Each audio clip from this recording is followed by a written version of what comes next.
Woodhenge in Wiltshire, Amesbury. We are, and it was built around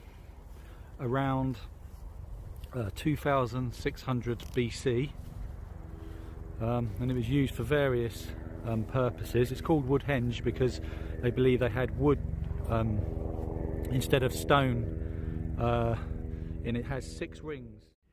It was the wood, they believe, was destroyed when farming came into effect.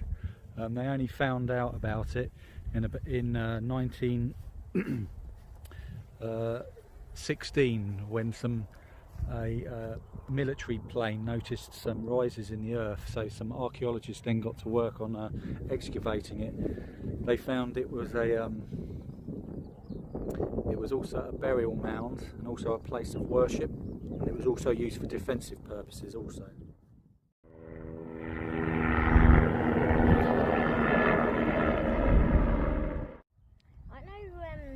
The pillars may not look like wood. The pillars would be bigger, but like I know these don't look like wood because you know they're actually stone. But all of these would replace where all the beams would be.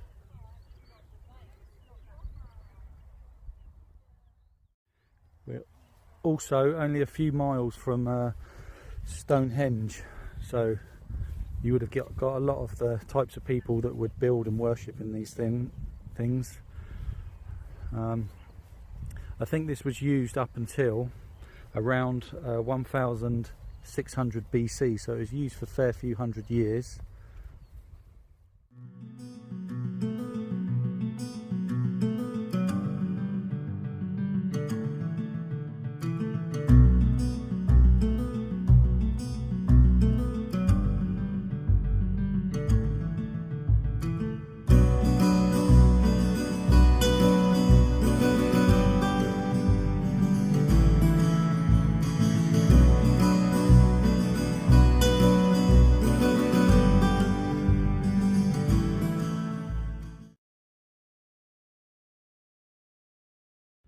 The wooden poles would be from around 9 to 10 meters tall.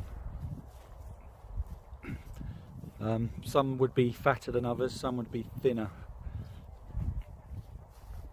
The remains of quite a few things were found here when they excavated it, such as human bone, flint tools, jewellery, animal bones buried in ritualised ways.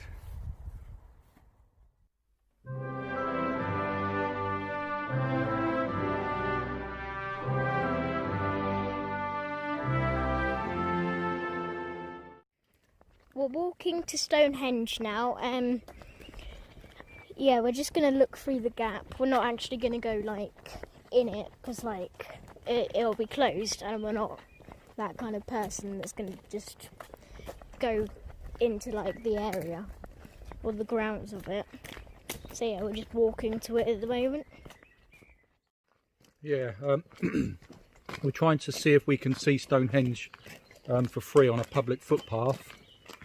It looks like even though it is a public footpath, they've made it as hard as possible so you can't actually find it. But we will keep prevailing and looking. It's registered as a public footpath.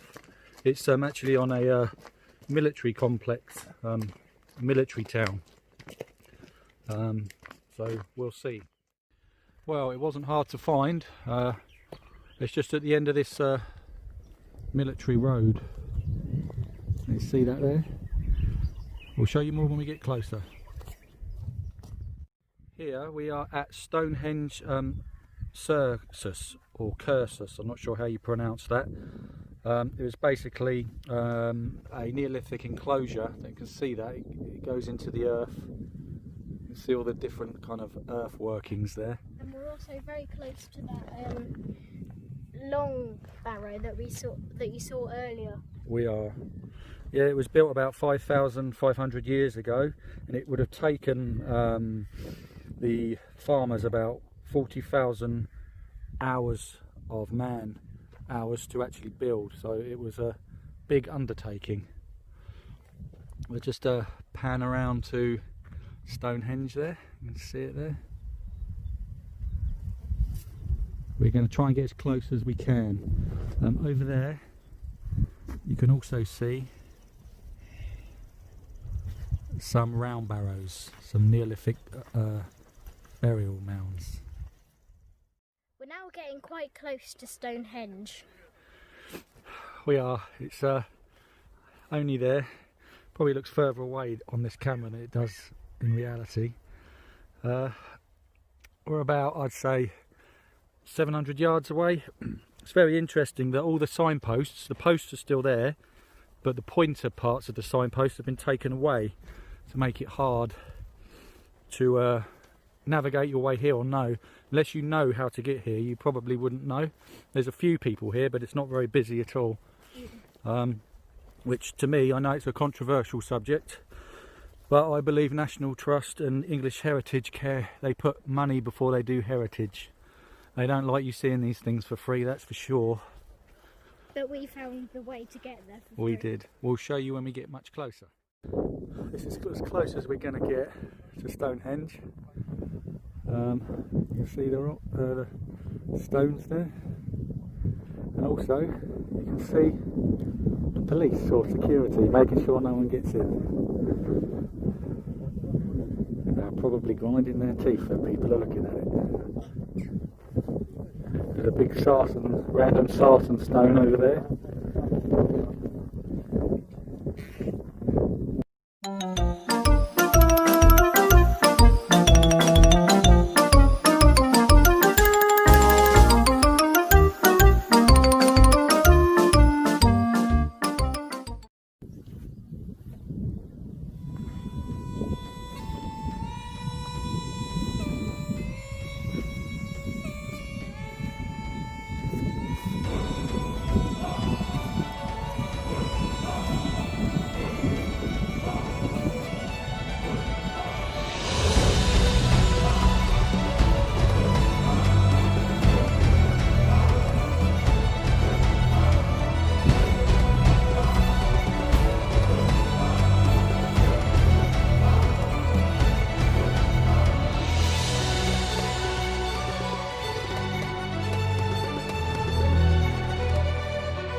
Right next to the round barrows.